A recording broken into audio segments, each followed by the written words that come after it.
Salah satu metode terbaik di dalam menyikapi seorang pendusta itu apa? Didoakan supaya dosa yang telah dia lakukan ketika dia berbohong, dia tidak ulang kembali untuk perjalanan.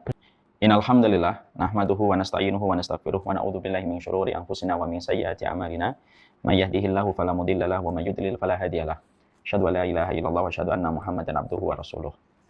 Kepada seluruh para santriwati di Rumah Quran Ummu Khadijah dan kepada seluruh para penuntut ilmu dimanapun kita berada, semoga Allah senantiasa memberikan kepada kita jalan keselamatan dan semoga kita senantiasa pada zaman fitnah ini tidak tergesa-gesa ketika kita menyikapi segala sesuatu. Semakin fitnah itu semakin tebal, semakin gelap perjalanan kehidupan kita untuk mengetahui mana yang benar dan mana yang salah. Ketika zaman fitnah itu sudah datang, terkadang banyak orang yang menunggangi dan banyak orang yang ditunggangi. Sehingga terkadang apa yang sampai kepada tangan kita tidak sebagaimana kenyataan yang sebenarnya terjadi. Fitnah itu apapun perkara yang menghadapkan kita antara muslim dengan muslim, maka itulah yang disebut dengan fitnah. Dan inilah sikap bahwasanya seorang muslim ketika mereka berada pada zaman fitnah. Mereka tidak tergesa-gesa, mereka tidak instan ketika mengambil keputusan. Dan semoga senantiasa kita mampu mengambil petunjuk Nabi SAW ketika telah terjadi sebuah fitnah di dalam kehidupan. Ada sebuah hadis Rasulullah SAW dalam riwayat Abu Dawud. Rasulullah mengatakan, Inna baina yadai sa'ah fitanan kakitailil mudlim. Sesungguhnya menjelang datangnya hari kiamat nanti banyak sekali fitnah yang menjelang pada kehidupan sebagaimana potongan malam yang begitu gelap gulita. Yusbihu rajulun mu'minan wa yumsi kafiran wa yumsi mu'minan wa yusbihu kafiran. Maka ada orang yang di pagi harinya dia beriman, sore harinya dia kafir. Ada orang yang sore harinya beriman tetapi pagi harinya dia kafir. Kalau kondisi itu sudah terjadi, kata Rasulullah SAW, maka Nabi mengatakan, al-qa'id fiha khairu minal qa'im. Maka yang duduk itu lebih baik daripada yang berdiri. Artinya duduk itu dia menahan diri, dia tidak tergesa-gesa. Maka orang yang duduk itu lebih baik daripada orang yang berdiri. Wal qa'im khairu minal masyi. Yang berdiri itu jauh lebih baik daripada yang berjalan. Jadi yang mereka itu cuma berdiri, maka itu lebih baik daripada mereka yang berjalan. Wal masyi fiha khairu minas sa'i.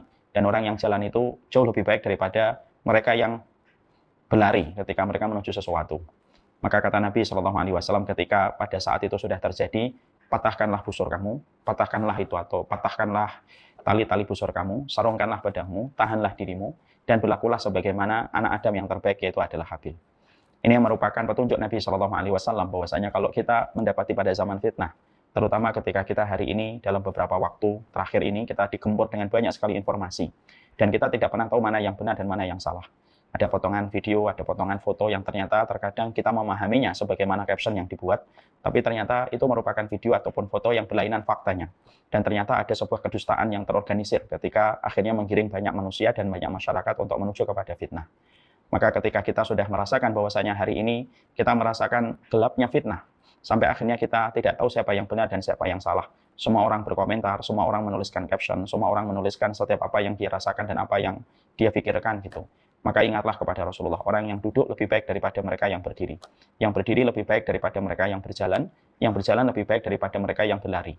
Dan kata Nabi, pada saat itu ketika sudah terjadi, sampai menghadapkan muslim dengan muslim, maka kata Nabi SAW, patahkanlah tombakmu, patahkanlah itu anak panahmu, sarungkanlah itu pedangmu. Dan berlakulah sebagaimana anak Adam yang terbaik, yaitu adalah Habil. Dan itu merupakan sebuah petunjuk Nabi SAW ketika hari ini sangat relate pada kehidupan, ketika kita dihadapkan kepada kondisi yang panas dalam beberapa hari ini. Inilah yang menjadikan kita akhirnya memahami betul.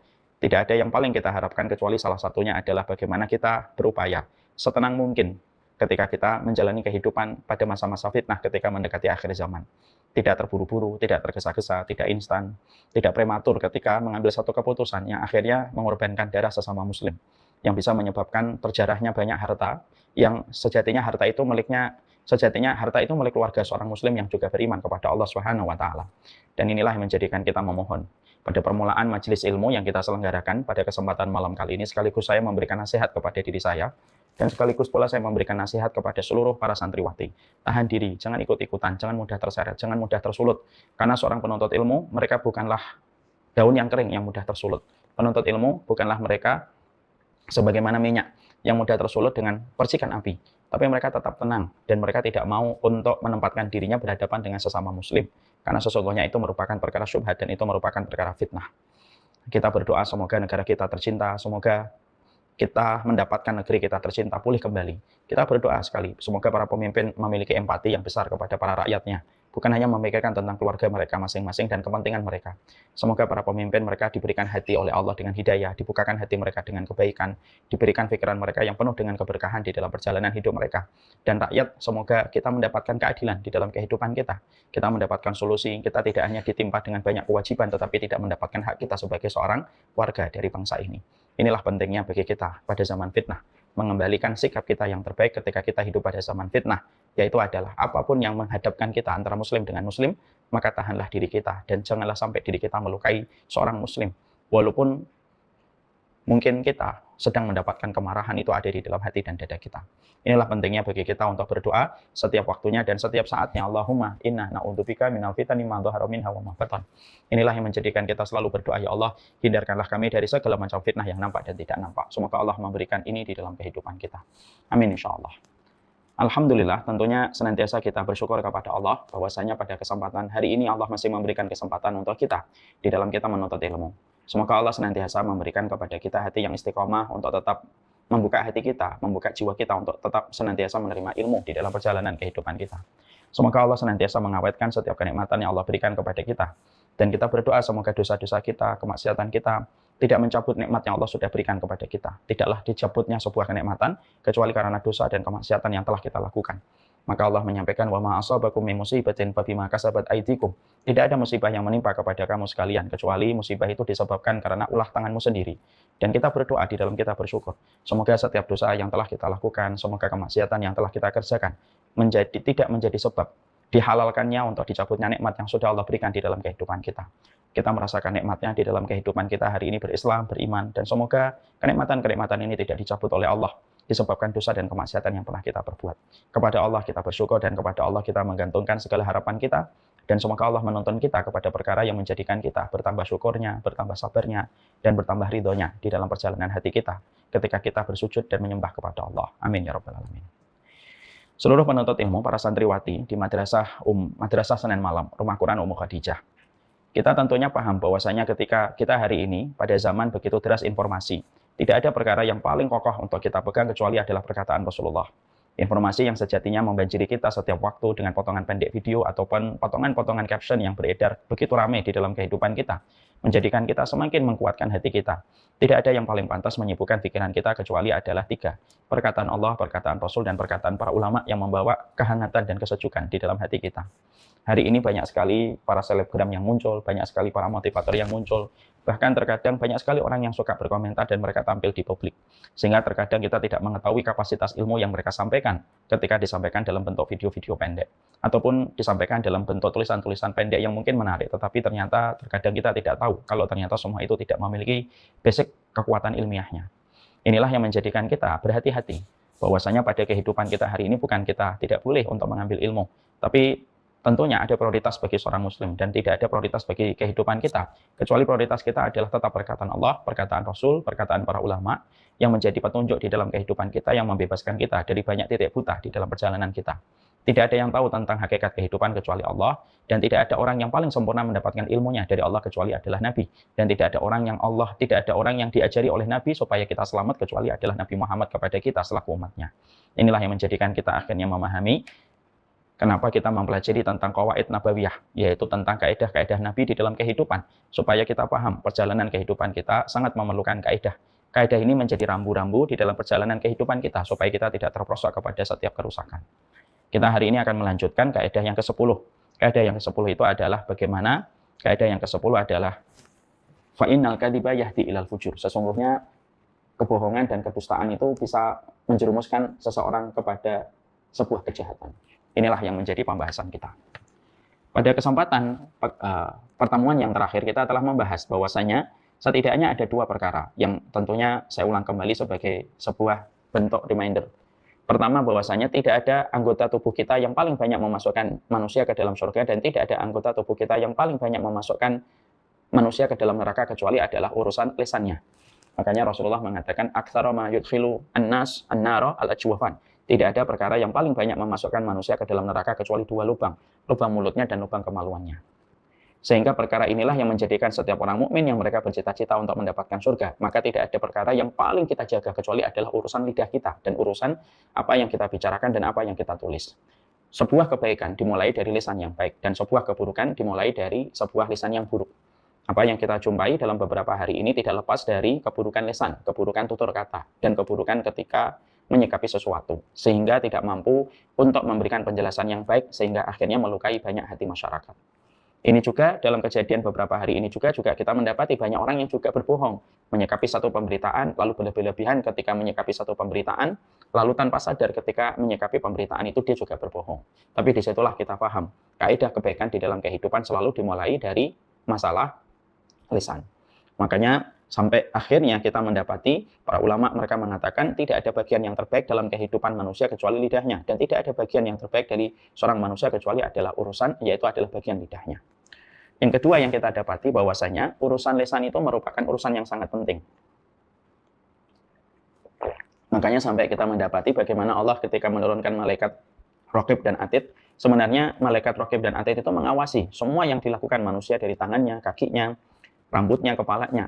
Dari kebaikan akan dicatat oleh malaikat Raqib, dari keburukan akan dicatat oleh malaikat Atid. Tapi yang unik di dalam surat Qaf, Allah menyampaikan ma yalfidhu min qaulin illa ladaihi raqibun atid. Tidak ada satu ucapan kecuali ucapan itu disaksikan oleh malaikat Raqib Atid. Mari kita soroti ayat ini. Yang dilakukan manusia bukan hanya ngomong, tapi yang dilakukan manusia itu berjalan, memegang, berpikir, dan lain sebagainya. Dan sesungguhnya tugasnya malaikat Raqib dan Atid itu bukan hanya memperhatikan omongan orang, tapi memperhatikan semua perbuatan yang dilakukan oleh seorang manusia. Tapi kenapa di dalam ayat itu Allah menjelaskan bahwasanya malaikat itu ditugaskan untuk mencatat setiap lafaz yang diucapkan oleh manusia. Walaupun tugasnya malaikat Raqib dan Atid itu bukan hanya mencatat perkataan yang diucapkan manusia.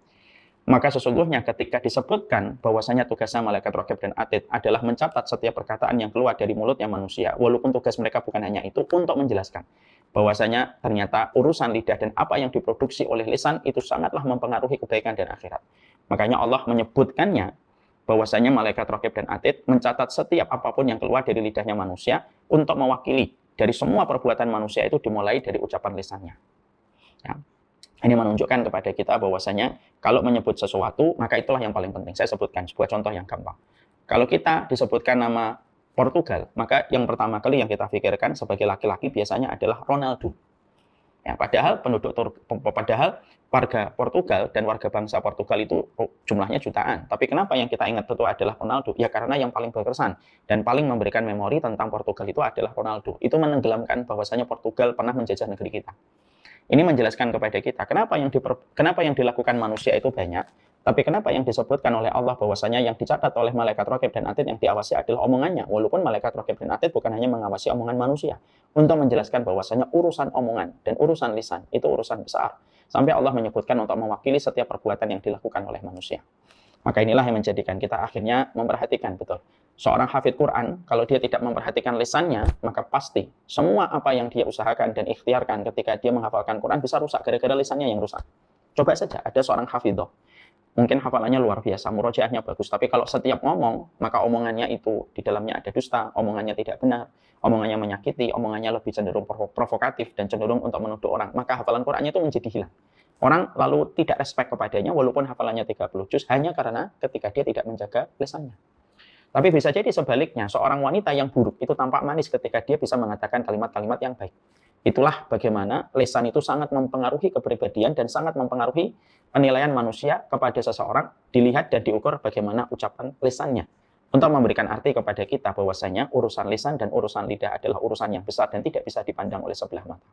Seorang mu'alim, sebagus apapun seorang mu'alim, tapi kalau dia tidak mampu menguasai lidahnya, maka mu'alim itu akan menjadi mu'alim yang tidak memiliki respek, yang tidak mendapatkan respek dari murid-muridnya. Tapi kadang-kadang ada mu'alim, mungkin tidak terlalu pintar, tapi karena dia lembut di dalam ucapannya selalu benar, tidak ada dusta di dalam ucapannya, maka walaupun mu'alim ini tidak terlalu pintar, tapi mereka memiliki kekuatan lisan yang baik dan setiap waktu mampu memproduksi setiap kalimat-kalimat di lisannya dengan kalimat yang baik, kekurangannya dia dengan latar belakang mungkin pendidikannya yang tidak terlalu tinggi akan terbantu ketika dia mampu memiliki lisan yang baik. Nah inilah yang dinamakan dengan urusan penting dalam kehidupan seorang muslim. Kehidupan penting seorang muslim itu terletak bagaimana dia mengatur urusan lisannya.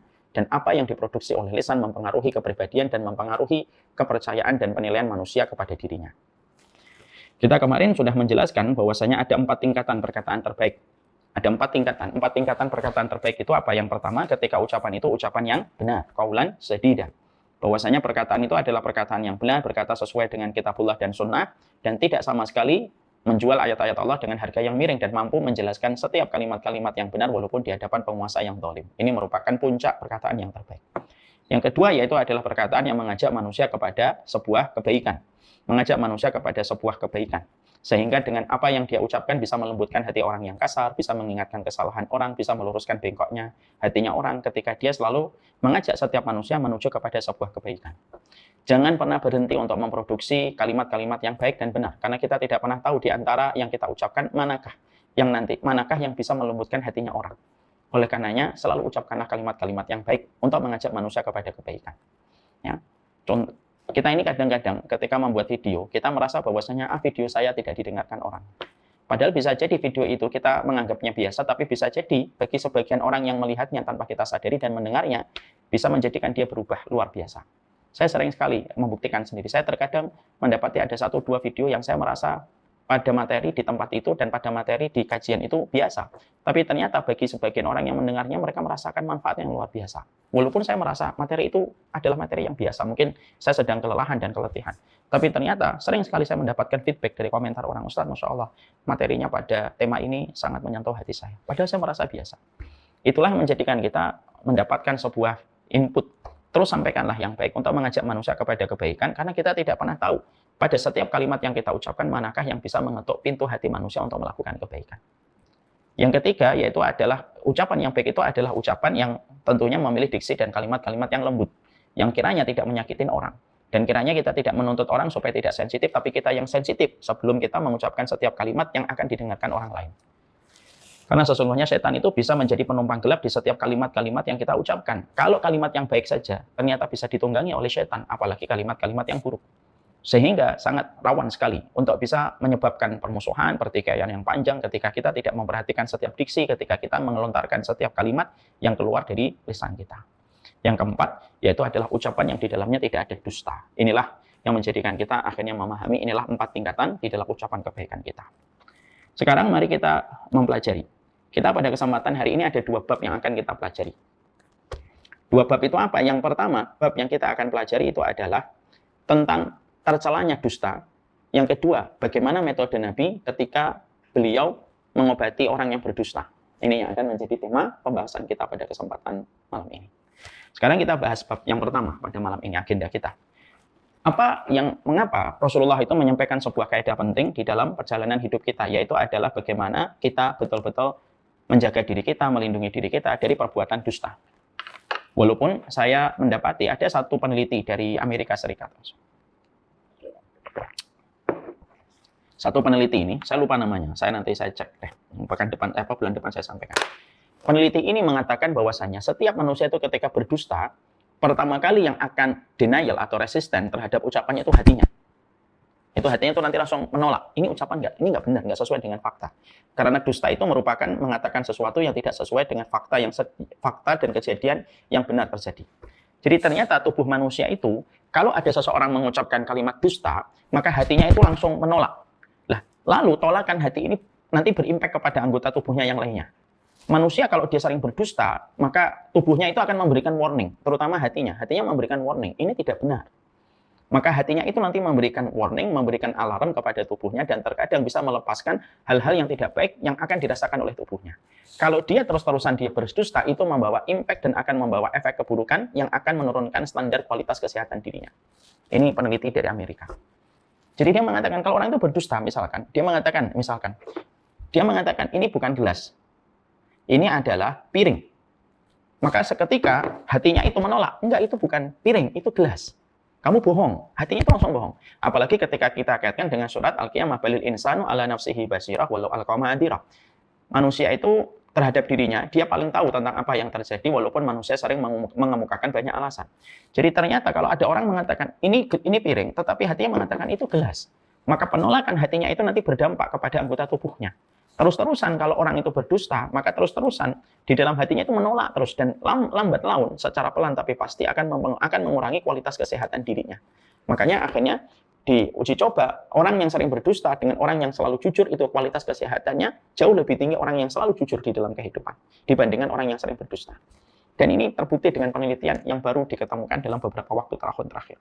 Ini menunjukkan kepada kita ketika urusan lisan sampai sedemikian pentingnya di dalam Islam, sampai Rasulullah mengatakan bahwasanya seorang muslim itu tidak boleh berdusta. Bahkan Nabi SAW itu pernah beliau ditanya, ada nggak seorang muslim yang pengecut? Ada. Ada nggak seorang muslim yang bakhil? Ada. Ada nggak seorang muslim yang berdusta? Nabi mengatakan nggak ada muslim yang berdusta. Padahal ketika Nabi ditanya, ada nggak muslim yang bakhil? Ada. Ada nggak muslim yang pengecut? Ada. Tapi Nabi ditanya, ada nggak muslim yang berdusta? Nabi mengatakan tidak ada. Karena ternyata secara penelitian, ini kita tidak bicara tentang dalil-dalil nakli, secara penelitian itu ternyata orang yang berdusta terus hatinya itu menolak, hatinya memberikan isyarat, hatinya memberikan alarm, ini bohong dia, ini bohong. Walaupun orang membenarkan ucapan lidahnya, tapi anggota tubuhnya mengatakan kamu ini bohong, kamu ini bohong, kamu ini bohong. Sehingga akhirnya alarm itu dirasakan itu getarannya secara negatif oleh anggota tubuh ketika hati mengatakan kamu ini salah. Jadi hatinya menjadi tersiksa. Jadi jantungnya itu menjadi tersiksa ketika dia mengatakan hal-hal yang sifatnya adalah dusta. Dan itu semakin membuktikan, oh itulah kenapa di dalam Islam, kenapa urusan dusta ini urusan yang betul-betul dibahas secara teliti dan dijelaskan bagaimana kedudukannya yang sangat tercela di dalam Islam. Bahkan Nabi pun mengidentifikasi bahwasanya seorang muslim itu harusnya mereka itu tidak dusta. Karena ternyata secara penelitian terbukti. Dusta itu perkara yang sangat diingkari oleh hati.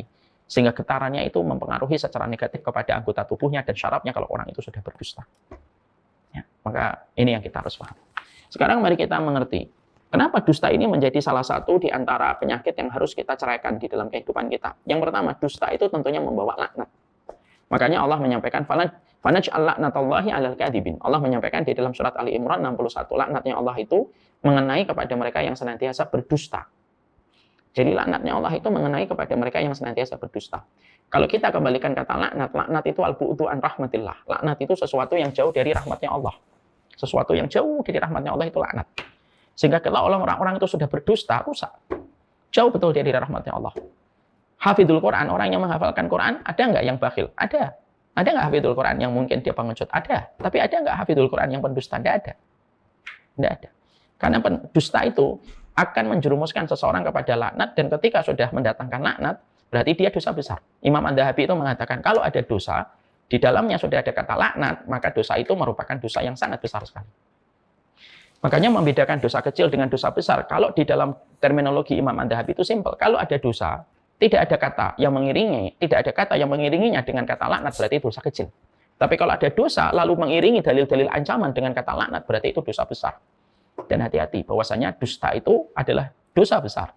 Karena ada kata laknat yang Allah sampaikan di dalam surat Ali Imran 61. Fanaj'al laknatallah 'alal kadhibin. Sesungguhnya laknat Allah itu bagi mereka yang berdusta. Laknatnya Allah bagi mereka yang berdusta.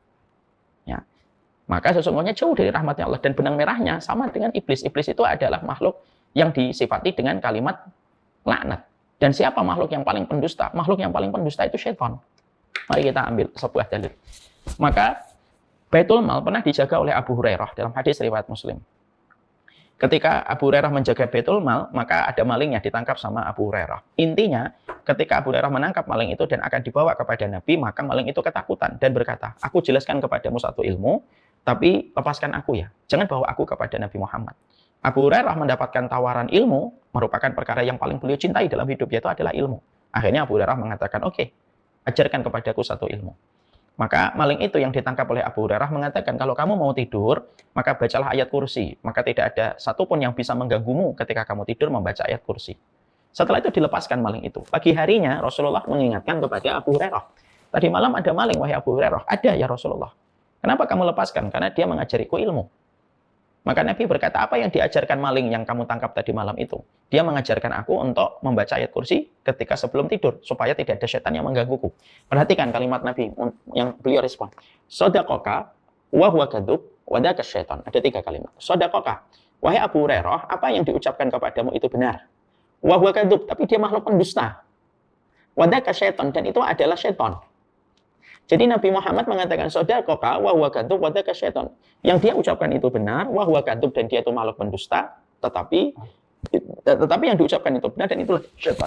Berarti sesungguhnya di sini mendapati kenapa Allah menggunakan kalimat laknat? Kenapa Allah menggunakan kalimat laknat? Karena dusta. Dustanya iblis.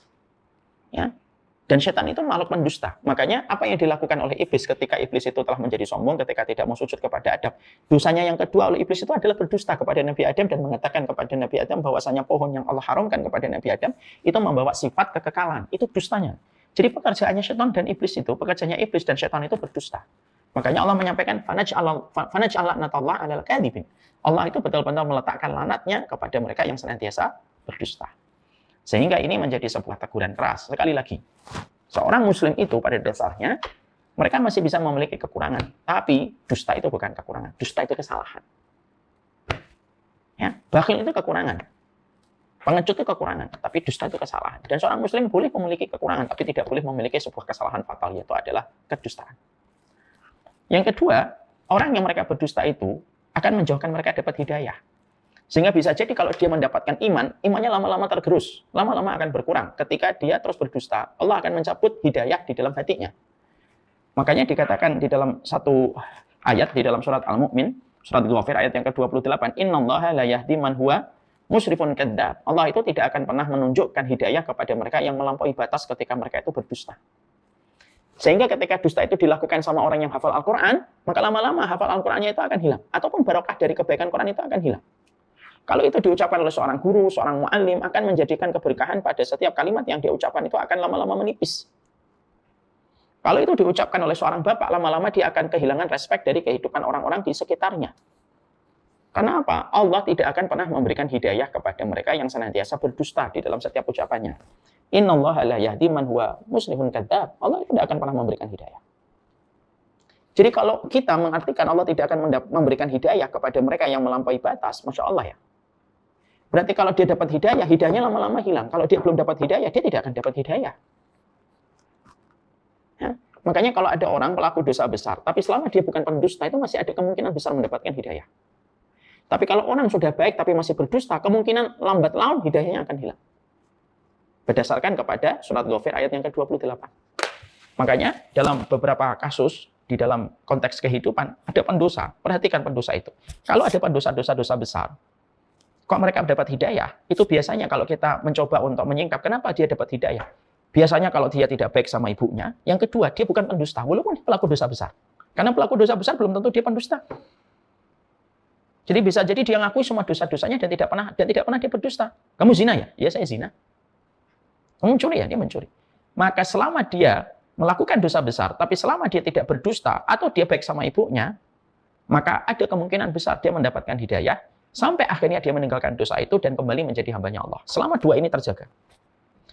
Kalau dalam pengalaman dakwah, saya selalu melihat orang kalau sudah baik sama ibunya, walaupun hari ini masih nakal, itu satu waktu nanti dia akan mendapatkan panggilan, akan mendapatkan recall dari Allah untuk melakukan kebaikan dan meninggalkan jalan kerusakan.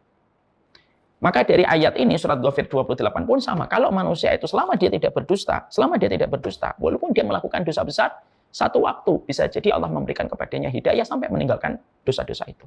Tapi kalau ada orang ahli ibadah, ahli taat, ahli Quran, tapi dia berdusta, hidayahnya akan hilang. Karena yang menyebabkan hidayah itu hilang itu adalah kedustaan. Hidayah itu bisa hilang, dicabut dari hatinya. Ya. Sehingga kalau orang itu sudah sering berdusta, hidayah yang ada di dalam hatinya, hidayah yang sudah melekat pada hidupnya pun akan hilang kalau dia sudah berdusta. Dan itulah dahsyatnya dusta. Kenapa? Dusta dan hidayah itu tidak berkumpul di hati manusia di tempat yang sama. Dia tidak akan kumpul di tempat hati yang sama. Sehingga akhirnya dia bisa menjadi hilang. Yang ketiga, jahatnya. Yang ketiga, tercelanya dusta itu apa? Karena jahatnya dusta. Orang kalau sudah berdusta itu jahat. Kenapa dia bisa dikatakan orang yang paling khianat dan paling berdusta? Dikatakan dalam satu riwayat, orang yang khianat adalah kamu memberitakan kepadamu sebuah berita yang dia mempercayai berita yang kamu sampaikan padahal kamu sedang berdusta kepadanya. Itu kan khianat itu. Itu jahat sekali. Orang sudah memberikan kepercayaan kepada dirimu lalu kamu berdusta. Ada nggak khianat yang lebih besar daripada ini? Nggak ada. Itu khianat besar itu. Karena itu merupakan sebuah kejahatan. Itu merupakan sebuah kejahatan itu. Sehingga pada kehidupan manusia itu kalau seseorang itu mereka itu berdusta itu kejahatan. Itu kejahatan. Orang itu kalau sampai dibohongin, kecewanya itu luar biasa. Orang itu kalau dibohongin, kecewanya luar biasa. Makanya akhirnya bukan hanya mengarahkan kepada kejahatan, sampai akhirnya dia berkhianat kepada orang. Yang keempat, tercelanya sebuah dusta itu apa? Menyebabkan dirinya memiliki salah satu sifat kemunafikan. Karena orang munafik itu ditunjukkan di dalam pekerjaan dan aktivitas mereka itu selalu ketika berkata mereka berdusta. Jahat dan kemunafikan itu sebuah posisi tercela pada kehidupan seorang mukmin. Dia berbuat jahat dengan kedustaan dan dia pun bisa terjatuh kepada sifat kemunafikan ketika dia berdusta. Makanya dusta itu betul-betul jahat. Sehingga akhirnya tidaklah orang itu berdusta sekali kecuali dia membawa dusta berikutnya. Dusta sekali membawa dusta berikutnya dan tidak akan pernah berhenti kedustaan-kedustaan itu. Dan yang kelima, tercelanya dusta itu apa? Menghilangkan keberkahan di dalam hidupnya ketika dusta itu sudah dia jalankan di dalam aktivitas dan kegiatannya. Makanya Rasulullah mengatakan al-bayyi'ani bil khiyari ma lam yatafarraqa fa in sadaqa wa bayyana burika lahuma fi bai'ihima. Kata Rasulullah, orang yang melakukan transaksi jual beli, mereka memiliki hak khiyar. Hak khiyar itu hak membatalkan atau melanjutkan transaksi selama mereka belum pisah. Jadi kalau kita jual beli, maka pembelinya membatalkan boleh selama masih dalam satu majelis. Kata Rasulullah, kalau keduanya mereka saling jujur, maka sesungguhnya mereka mendapatkan keberkahan dari transaksi mereka. Tapi kalau sampai mereka berdusta, maka sesungguhnya muhiqat barokatu bai'ihima, Allah akan menghapuskan barokah dari transaksi perdagangan mereka. Muhiqat barokatu, yaitu dikatakan oleh Rasulullah, muhiqat barokatu bai'ihima, yaitu adalah dihilangkan keberkahan. Berarti hilangnya kebaikan dalam kehidupan seorang mukmin itu adalah ketika mereka berdusta. Barokahnya hilang. Barokahnya hilang sekali. Sehingga pendidikan terbaik seorang bapak kepada anaknya yaitu adalah ketika melatih anaknya supaya anaknya itu selalu jujur di dalam bertutur kata. Dan dia tidak berdusta di dalam setiap ucapan dan setiap yang dia sampaikan. Dusta itu menghilangkan keberkahan. Jadi 5 perkara inilah yang menjadikan akhirnya seorang mukmin itu paham. Dusta itu menyebabkan kualitas kesehatan kita jadi terganggu karena hati akan mengirimkan getaran yang akan membawa efek keburukan untuk seluruh badan kita ketika hati selalu menolak setiap lidah dan lisan yang selalu berdusta. Selain itu pula ada 5. Dusta itu membawa laknat, dusta itu menyebabkan hilangnya hidayah, dusta itu menyebabkan terjadinya banyak kejahatan, menyebabkan orang memiliki sifat kemunafikan, dan yang kelima, yang paling mengerikan adalah bahwasanya dusta itu menghilangkan keberkahan di dalam kehidupan seorang mukmin ketika mereka berdusta. Sekuat apapun orang di dalam kebaikan, kalau sudah dusta, itu ibaratnya adalah satu toren atau satu ember yang bocor. Kebaikan apapun yang dia miliki akan hilang kalau dia berdusta. Kebaikannya akan hilang. Kalian menghafalkan Quran, ibaratnya satu ember yang penuh dengan kebaikan. Kalau berdusta sekali ada satu titik bocornya. Berdusta lagi titik bocornya lagi. Berdusta lagi titik bocornya lagi. Berdusta lagi titik bocornya lagi. Sebanyak apapun kalian murojaah Quran, tapi kalau bocor itu embernya, apapun keberkahan dari hafalan Qurannya tidak akan ada yang tersisa selama seseorang itu sudah berdusta. Wa muhiqat barakatuhu, akan dihapuskan keberkahan yang ada pada diri orang kalau mereka itu sudah berdusta. Sekarang mari kita membahas bab yang kedua.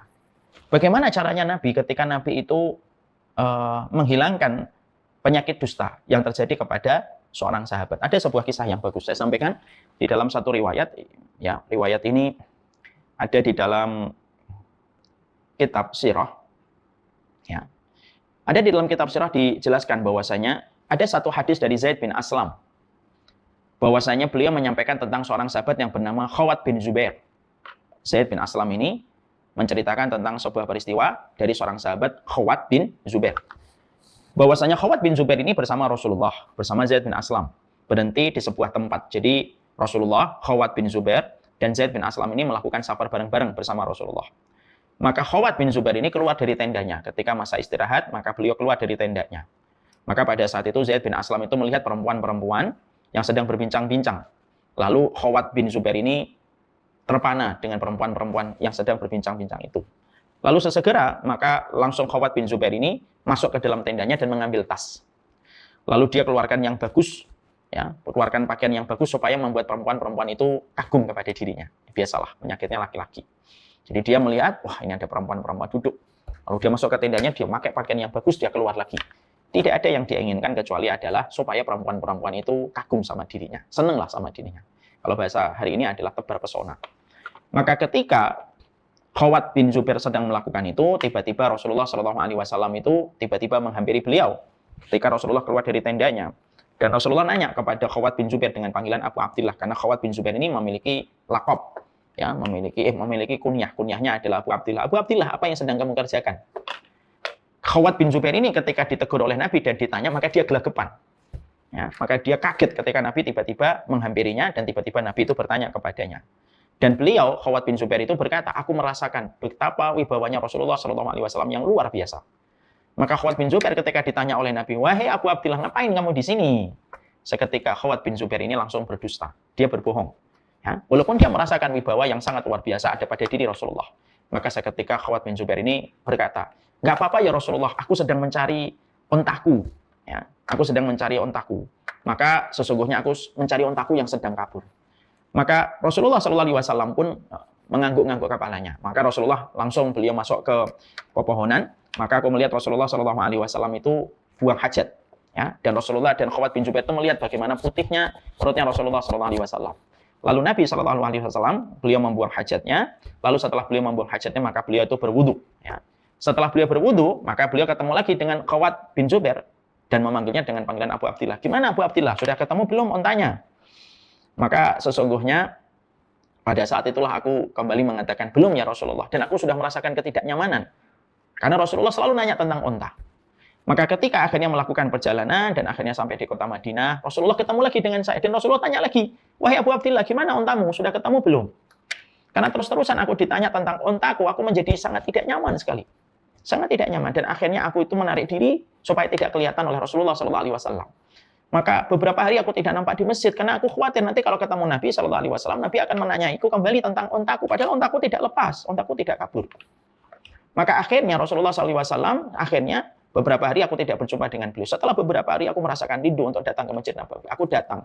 Di saat masjid itu sepi, lalu aku sholat. Tanpa aku sadari ketika sedang aku sholat, tiba-tiba muncul Rasulullah SAW. Dan Rasulullah duduk di sampingku. Rasulullah duduk di sampingku. Maka aku memperpanjang sholatku supaya segera Rasulullah itu pergi dan aku tidak perlu ketemu dengan Rasulullah.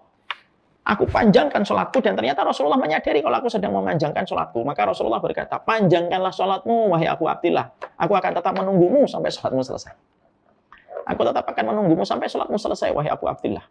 Maka akhirnya saat itu juga, akhirnya Khawat menyelesaikan salamnya dan berkata, ya Rasulullah, maafkan aku ya Rasulullah. Aku ingin menyampaikan kepadamu karena aku merasa tidak enak. Aku telah berbohong ya Rasulullah beberapa hari yang lalu. Aku sebenarnya bukan mencari ontaku yang hilang ya Rasulullah. Tapi sesungguhnya aku sedang menarik perhatian banyak wanita ketika aku lihat mereka di luar tenda gitu. Dan itulah yang aku lakukan ya Rasulullah. Dan akhirnya aku menyampaikan kepadamu ya Rasulullah. Ternyata bohong ini menggelisahkan aku sampai aku menjadikan enggan dan sungkan bertemu dengan dan berjumpa dengan engkau ya Rasulullah. Maka ketika Rasulullah SAW mendengarkan kalimat itu, bahwasanya memang ontanya Khawat bin Zubair ini memang tidak lepas, maka kalimat Rasulullah SAW itu indah. Beliau mengatakan, semoga Allah merahmatimu, wahai Abu Abdillah. Semoga Allah merahmatimu, wahai Abu Abdillah. Semoga Allah merahmatimu, Abu Abdillah. Dan itu diulang oleh Rasulullah 3 kali. Hadis ini ada di dalam hadis riwayat Tabrani di dalam Mu'jamul Kabir.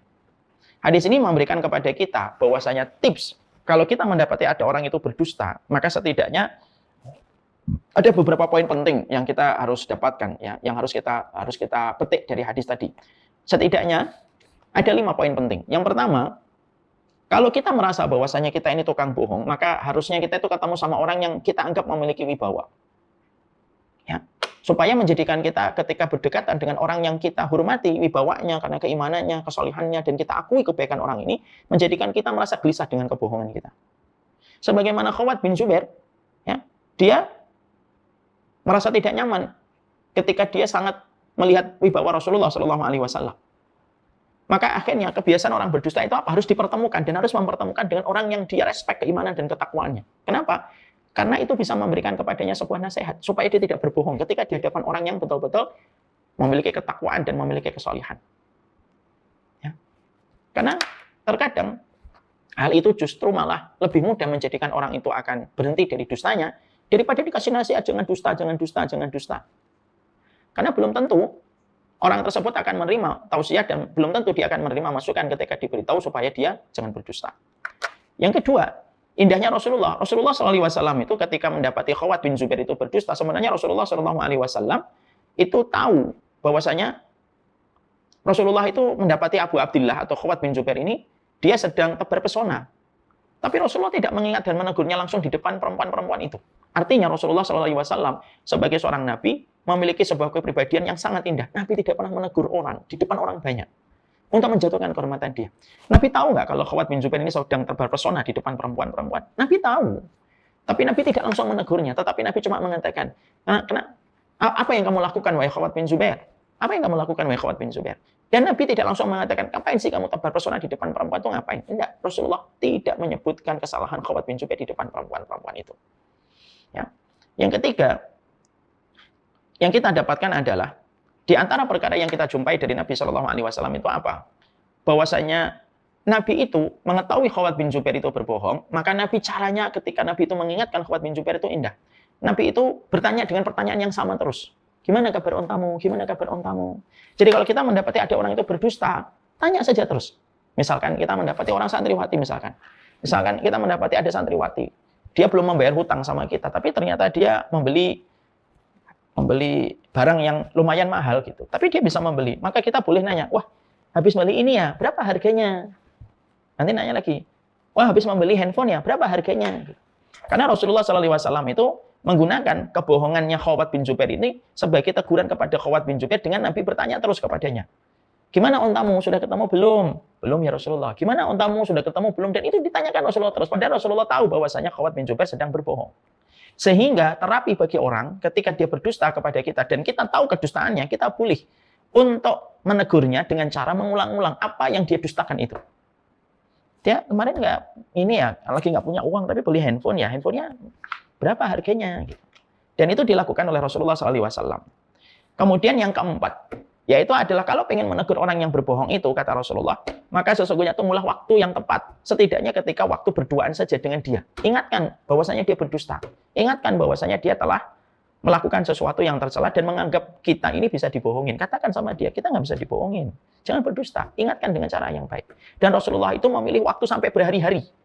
Jadi Nabi itu nunggu waktu berhari-hari gitu. Sampai akhirnya Nabi punya momen waktu berdua dengan Khawat bin Zubair. Akhirnya barulah Nabi mengatakan kepada Khawat bin Zubair bahwasanya sebenarnya dia berdusta dan Nabi menegurnya. Yang terakhir yang paling indah adalah Nabi tidak menyebutkan lagi kesalahan Khawat bin Zubair, tapi Nabi langsung menggantinya dengan doa. Semoga Allah memberkahimu, semoga Allah memberkahimu, semoga Allah memberkahimu. Sampai 3 kali. Sampai 3 kali. Padahal dia berdusta kepada Nabi SAW. Dan itu menunjukkan kepada kita bahwasanya salah satu metode terbaik di dalam menyikapi seorang pendusta itu apa? Didoakan. Supaya dosa yang telah dia lakukan ketika dia berbohong, dia tidak ulang kembali untuk perjalanan berikutnya ketika dia berdusta.